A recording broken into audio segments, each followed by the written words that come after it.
línea mi querido amigo Sergio Luna, director de estudios económicos de Citibanamex. Sergio, muy buenas noches. David, muy buenas noches. Como siempre, un gusto saludarte y gracias por la invitación al programa. No, hombre, para mí es un gusto que estés aquí en el programa. Hoy hacen una estimación, empecemos con los datos duros, una estimación sobre el segundo trimestre de la economía. Platícale, compártele al auditorio cómo llegaron a ese número. Mira, lo que estamos esperando, David, para el segundo trimestre, como sabes, ya empezamos a tener algunos datos, es una caída de 16.5%. Simplemente yo creo que aquí, David, hay que tomar en cuenta que en el mes de abril, como sabes, el IGAE, que es este proxy del PIB mensual, que ya es un dato publicado, muestra una caída de 17.3%, ¿no? En cierta manera lo que está, me parece, confirmando este dato, David, es que abril fue el mes más complejo en términos de el impacto, en términos de números negativos. Lo que estaríamos suponiendo con ese menos 16.5, que es una cifra ligeramente menos profunda de caída, es que en los meses de mayo y de junio veríamos un poquito de mejora, pero una mejora muy parcial. Y algunos de los datos que estábamos viendo en mayo sugieren que sí, efectivamente fue un mes en donde la caída no es tan abrupta, pero tampoco vemos un rebote, lamentablemente. Entonces, lo más probable, David, es que estemos muy cerca del dato que conocemos, que es ese 17.3 y por eso el 16.5 que estamos estimando para todo el trimestre. Sí, porque abril fue por mucho el peor mes, sin que mayo y junio hayan sido buenos. Y si le pones algunos otros datos, como los datos de consumo, pues te lleva ese rango, aunque, y lo comentaba hace rato en el programa, la vez más reciente que entrevisté al secretario de Hacienda, él calculaba que el rango estaría entre el 12 y el 18%, considerando toda la información. Entonces está más o menos dentro del rango que pudiera haber visto. Siguiendo, él decía que no era estimación de Hacienda, sino que era lo que había visto de quienes estaban haciendo tracking día a día. 16,5% es una caída como sea brutal. Sí, digo, es una cifra que no tiene referente histórico, David. Como dices, ya en el detalle podemos ver algunos sectores. Mira, por ejemplo, el empleo formal, ¿no? ¿Sabes? Es una cifra que ya tenemos todo el trimestre completo.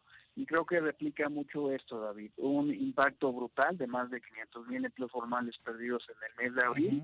Y datos que son menores, pero también de pérdida, para el mes de mayo y para junio, que se acaba de reportar, ¿no? Entonces, si lo quieres ver así, tenemos un choque muy fuerte en el mes de abril, que no es tan fuerte, pero tampoco, por decirlo así, compensa, lamentablemente, por ese choque inicial, y por eso para todo el trimestre como todo, pues vamos a tener ese tipo de datos.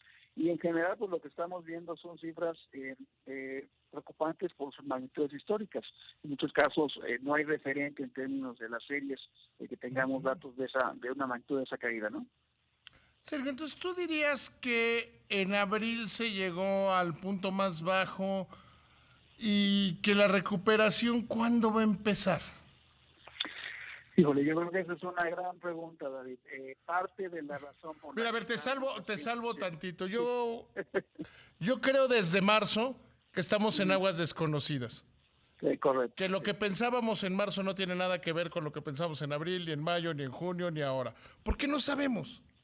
O sea, no sabemos. Nunca se había vivido algo así en la historia de México, de la humanidad, pero mi trabajo es hacerte preguntas de esas, querido Sergio. Sí, no, y mi trabajo es tratar de contestarlas, querido David. Mira, yo creo que ¿No te sientes como el vigía en algún galeón español de la época de la conquista? Bueno, ¿No y te mira, sientes de repente como Rodrigo de Triana? y de repente pues tenemos que observar si hay pájaros cerca de la costa o no. Exacto, por eso como te que lo digo, intentas, ¿no? vas de Rodrigo de Triana. Sí, mira, termina de inventar, digo, tú conoces muy bien los datos económicos, David, sabes que, digamos, los datos convencionales que generalmente seguimos son datos que no tienen la oportunidad que precisamos para esta coyuntura, son mensuales en lugar de ser datos de mayor frecuencia como pueden ser diarios, y así pues hemos desarrollado estos trackings en los que hablabas, ¿no? El que estamos haciendo nosotros, David, sí como que nos está llevando a pensar abril muy malo para todo en general, sí, abril muy malo, mayo vimos algunas cosas que comienzan a repuntar como actividad bancaria, por ejemplo, todavía que se mantiene muy por abajo de lo que es la norma histórica. Lo mismo si ves, por ejemplo, consumo de electricidad, que ese también es un indicador de estos que por imaginación tenemos que utilizar en esta coyuntura, mientras que hay algunos otros, como por ejemplo, y eso es bien interesante, David, vuelos desde los principales 5 aeropuertos del país, tanto nacionales como internacionales. Esos se desplomaron. Cuando ves vuelos nacionales empiezan a repuntar un poquito, mientras que los vuelos internacionales muestran un repunte más moderado, pero estamos hablando, David, y esto estamos viendo datos a finales más bien a comienzos del mes de julio, es que en el caso de los vuelos internacionales estamos 85% abajo de lo que sería la norma alrededor de esta época del año, mientras que en vuelos nacionales estamos 70% abajo. Entonces, como bien dices, son recuperaciones muy entrecomilladas en el sentido de que después de esa súbita caída en abril, en algunos sectores, sobre todo en estos que han sido muy sensibles a la emergencia sanitaria, vemos algo de repunte, pero todavía sobre niveles que son abismalmente bajos. Es que yo diría, querido amigo, que esto es como tenías 39.5 de temperatura y nada más tienes 37.5. Sí, así es, estás mucho mejor, sí, pero no estás bien. Así es. O sea, sí mejoraste, sí. Pero no estás... No hay que dejarnos engañar por los rebotes, ¿no? Porque al final de cuentas la caída es tan súbita que vamos a tener rebotes, pero lo que va a ser más relevante, David, es en qué momento recuperamos el nivel, ¿no? Y eso es lo que es preocupante en esta etapa, ¿no? ¿Cuánto calculas tú que México recupere el nivel? México ha tomado una política... Yo a veces la simplifico mucho diciendo que mientras los demás tomaron penicilina y paracetamol y todas estas medicinas, México decidió que se iba a curar con nanopartículas cítricas y con agua de tlacote. ¿Cuándo se va a recuperar? ¿Cuándo volveremos a estar como estábamos en marzo de este año, por lo menos?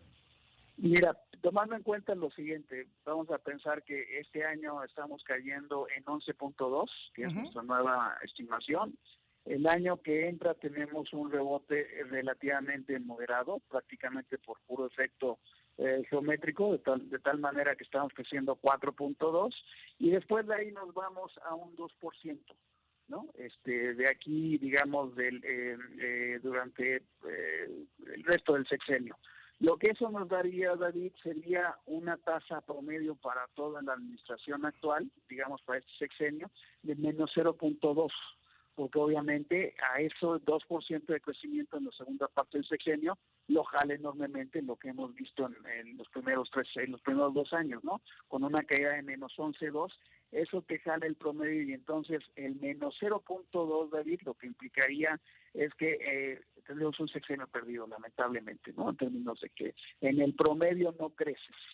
Que eso también pues es algo que pues motiva, pues yo creo que muchas reflexiones. Pensando en estos números, David, como bien dices, no tenemos bolita de cristal, pero con un escenario de 2% de crecimiento del 22 en adelante, no basta para que en el promedio tengamos cifras negativas para el periodo 2018-2024.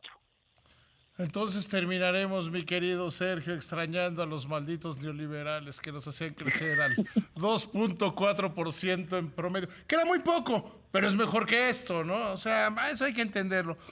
Te agradezco, de verdad te agradezco mucho, mi querido Sergio. Siempre siento que soy más listo después de haber platicado contigo, te lo agradezco. Ese es el mejor halago que puedo tener, querido David, y como siempre estoy a tus órdenes. Querido amigo, muchas gracias.